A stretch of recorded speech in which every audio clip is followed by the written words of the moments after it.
And thank you for watching the news at 6. I'm Pepper Baker. And I'm Ruben Diaz. A man is still alive this evening despite being scheduled for execution this morning in Nashville. It was a dramatic turn today. A lot happening today in the case of Memphis death row inmate Tony Carruthers. Memphis man who was on death row, Tony Carruthers. Just hours after the U.S. Supreme Court declined to stop his execution, Governor Bill Lee granted Carruthers a one-year reprieve.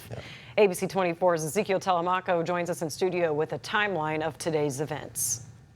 Today began with Tony Carruthers scheduled to be executed at 10 a.m. by lethal injection at the Riverbend Maximum Security Institution in Nashville. But throughout the morning, a series of court filings, medical complications, and a last-minute decision from Governor Bill Lee changed the course of the execution. Early Thursday morning, the U.S. Supreme Court declined to stop the execution of Carruthers, who was convicted in the 1994 killing of Marcellus Anderson, Delois Anderson, and Frederick Tucker. After that ruling, Carruthers' legal team filed an emergency motion claiming the execution was having trouble with establishing IV access. Now, the filing also questioned whether the contracted physician was qualified to place a central line required under execution protocols. A judge later denied the emergency request to halt the execution, and within hours, the Tennessee Department of Corrections said that the medical staff could not complete the execution process, and the state said that the staff successfully established the primary IV line, but were unable to establish the required backup line under state protocols. Now, officials also said that the attempts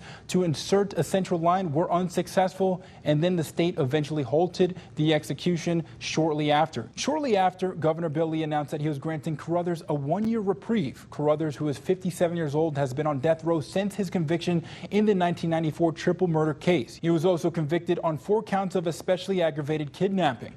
Governor Bill Lee had said earlier this week that he did not plan to intervene in the case. Today's decision delays Tony Carruthers' execution for at least 1 year. Reporting in the studio, I'm Ezekiel Telemaco, ABC 24 News.